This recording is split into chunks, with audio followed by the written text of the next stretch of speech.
Hey folks, this is Rhykker with a Diablo 3 patch 2.6.1 Season 12 Wizard Build Guide. For way too long, the Archon Wizard has reigned supreme. Now, a short while ago, I brought you a Frozen Orb non-Archon Wizard build, and I'm happy to bring you another non-Archon Wizard build. This one, more powerful than the Lightning Wizard that has topped the leaderboards for eternity. Now, while this is a Firebird build, it is also a channeling build that uses Meteor as its damage dealer, and we're going to dive into the skills and gear that you need to rock this build. As a quick reminder, if you want to get your name on the Rikers Raiders 2017 t-shirt, you still have until the end of September, link in the description below on how to do that. Alright, let's start with an overview of the gear. You're going to need the full 6 pieces of the Firebird set. There's also a Tal Rasha variant of this build, but it does appear that Firebird is a little bit stronger. The 2-piece bonus just gives you an extra life. The 4-piece bonus makes it such that if you strike an enemy with 3 different fire skills, they will ignite and burn until they die. But what's more important is that ignite effect, which will tie into that 6-piece bonus. And that bonus is that for every enemy you have ignited, your damage is increased by 250% and your damage is reduced by 3%. And you can have a max of 20 stacks on this. The key here though is that if you manage to ignite an elite, you automatically gain 20 stacks. And that forms the core of this build. This is an elite hunter, but not in the same way that, say, a Shadow Impale Demon Hunter is. You're looking for elites, but you're going to want to drag an elite with you at all times. You're not just killing the elites, but to kill the other monsters, you need to have an elite ignited. As you're seeing me doing the gameplay, basically I'm trying to find an elite, I'm trying to make him ignite, and then I'm not going to outright kill him. I'm going to drag him along with me. I'm going to let him follow me along as I go kill other stuff. I try to build up density, I try to pull elites together. If I have 2 different elite packs, then it's okay to kill one.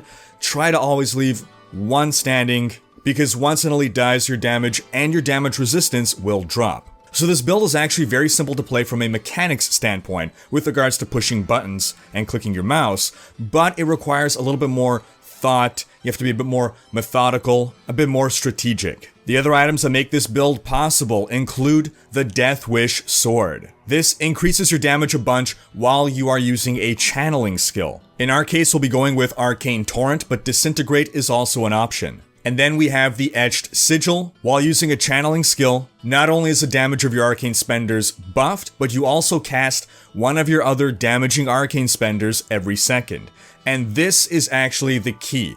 All we're doing to attack is use our channeling skill, and that's going to bring down our meteors, which is our real source of damage. We're only going to have 2 damaging arcane spenders in this build, our channeling skill and our meteor. This ensures that meteor is a skill that's being cast every second thanks to the Etched Sigil. Now, to ensure that we're able to channel without running out of arcane power, we need Hergbrash's Binding. This highly reduces the arcane power cost of your channeled skills. Then in our cube, we'll need the Grand Vizier. This gives us a huge damage buff to Meteor, and we'll also want Nilfr's Boast Boots, which gives us an even bigger buff to Meteor damage. Then our remaining items are mostly about giving us more toughness, like the Halo of Arlese. This makes Ice Armor reduce melee attack damage, and automatically cast Frost Nova once you get hit. We'll want to run with a Unity Ring in order to further buff our toughness. You get 1 on yourself, 1 on your companion, and the token that renders your companion invulnerable. This effectively doubles your toughness. We'll want some Ancient Parthan Defenders for added damage reduction. The Freeze from the Halo of Arlese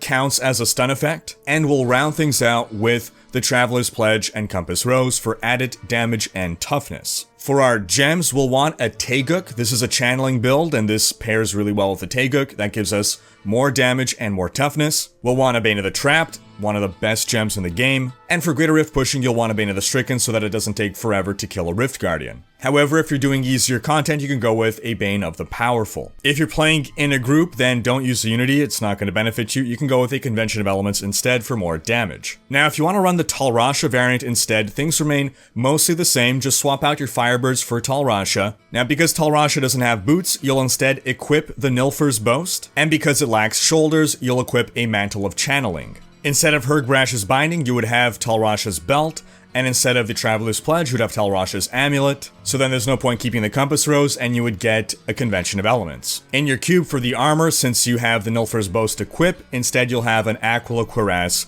for more damage reduction. Also, instead of a Halo of Arlese, you'll go with a Halo of Carini, because you'll be taking Storm Armor instead of Ice Armor. And because of that, you might want to swap out your Taeguk for a Zay's Stone of Vengeance, since you'll be keeping enemies at greater range than with a Firebird variant. Alright, before we take a closer look at what stats we want on the gear, let's first do a skill overview. We're going with Meteor Shower. It is the best rune for our purposes. Meteor Shower results in the most damage. Molten Impact adds a cooldown, that's no good. Star Pact doesn't work with this ability. For Thunder Crash, the removal of that delay is not worth the damage cost, and neither is the utility of the Comet rune. We have other ways of crowd controlling enemies. So then we get to our channeling skill here, and you have a couple options, but it's between Arcane Torrent or Disintegrate. For a Firebird build, you need to be dealing fire damage. We need to have 3 sources of fire damage to ignite enemies. So if we're going with Arcane Torrent, then the only option is Flame Ward. This has a benefit of also granting us damage reduction.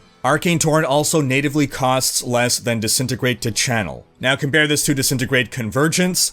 This gives us no real benefit apart from it being easier to ignite targets. Arcane Torrent is a little bit more difficult to aim, a little bit more difficult to control, so Convergence would just be if you find that easier to ignite enemies. However, the damage reduction conferred by Flame Ward is a really strong option, and that's what I would recommend. Next, we'll want Ice Armor Crystallize. If you're rocking a Halo of Arlese, this is the rune you have to take. Ice Armor protects us versus melee attacks, and Crystallize increases our armor when we're struck with a melee attack. But if you're going with Tal Rasha's, you'll take Storm Armor Power of the Storm in order to reduce your channeling costs. This makes up for not having the belt Hergbrash's binding. Next, you'll want to take Frost Nova Bone Chill. Frost Nova freezes enemies in a radius around you. This is really important when you're getting into melee with the Firebirds. Bone Chill makes chilled enemies take more damage, so this gives us more damage with our meteors. If, however, you're rocking Tal Rasha's, then go with Frozen Mist instead. This will be our source of cold damage. With Tal Rasha's, it's important to have all 4 elemental damage types. And Frost Nova by itself deals no damage, so you need Frozen Mist in order to trigger the damage bonus for cold for Tal Rasha. Next, we'll want Teleport, Safe Passage, if you're going with the Firebird. This gives you some damage reduction after teleporting, but if you're going with a Tal Rasha, you'll go with Calamity as a source of arcane damage. And then lastly, we'll take Magic Weapon Ignite. Not only will this give us more damage, but this is also our added source of fire damage for the Firebird set. So our 3 damage sources to have that full ignite effect is Magic Weapon Ignite, Arcane Torrent Flame Ward, and Meteor Shower. If you're going with Tal Rasha's, you don't need this, and instead you can take Black Hole Spell Steal to buff your damage and nerf enemies. For our passives, we'll want Unstable Anomaly for that extra life, we'll want Blur for more damage reduction, we'll want Audacity to deal more damage to enemies that are close to us. If you're running Tals, you'll take Power Hungry instead to deal more damage to enemies far away from us. And then we'll want Illusionist to reset the cooldown on our teleport. This build is very mobile with teleport thanks to Illusionist. So the playstyle with the Firebird variant is pretty straightforward. You pop your magic weapon, you pop your ice armor, you never have to touch those again until they expire or you die, but you have 2 free lives, so you shouldn't really be dying much. Then you run around until you find an elite, you Arcane Torrent to ignite, and then it's about herding monsters together in order to deal as much damage as possible with your Meteor Shower. You're going to be using Teleport a lot to get in the midst of enemies, you're going to Bone Chill them to give you some time to channel and bring down those meteors, because that's when you're dealing your most damage, when you're right next to the enemies that you're hitting. And something else that you can do is you can actually just channel down meteor around your feet instead of where the enemies are further away from you, because melee enemies will come to you. So by the time they arrive at you, the meteor will be landing where you are.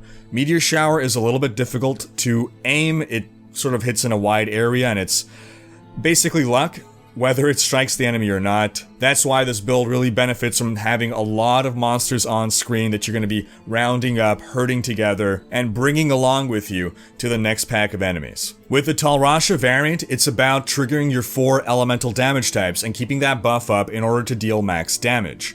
Your Storm Armor automatically takes care of your lightning damage. Your Channeled skill will bring down your meteors to cover your fire damage. Between Teleport and Black Hole, you've got your arcane damage covered, and that leaves your Frost Nova for your cold damage.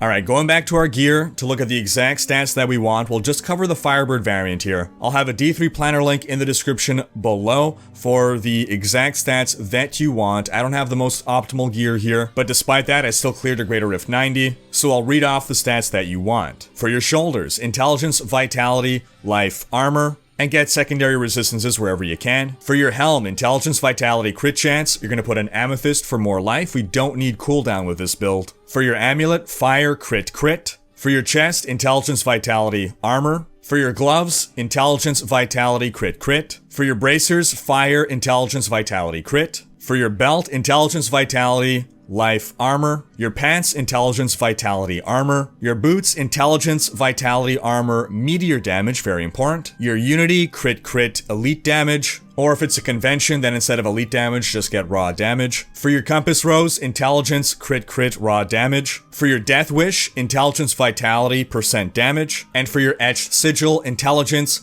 Crit Chance, Arcane Power on crit, and then either Vitality or Life Regen. For your Paragon points, get your max move speed up to 25%, then dump everything into Intelligence. If, however, you find you're having some issues with resource management, which you really shouldn't, you could invest into Arcane Power, see if that helps your situation. For offense, Crit Chance, Crit Damage, Attack Speed. For defense, Armor, Life %, All Resist. For utility, Resource Cost Reduction, Life per hit, Area Damage. And that wraps up this guide. I'll try to keep the D3 planner link in the description below up to date if there's any further optimizations to this build for when Season 12 and Patch 261 actually launch. Thanks for watching. Special thanks to my Twitch and Patreon supporters for making these videos possible. If you enjoyed this video, please share it, check out these other videos, and subscribe to join Rhykker's Raiders for more Diablo guides.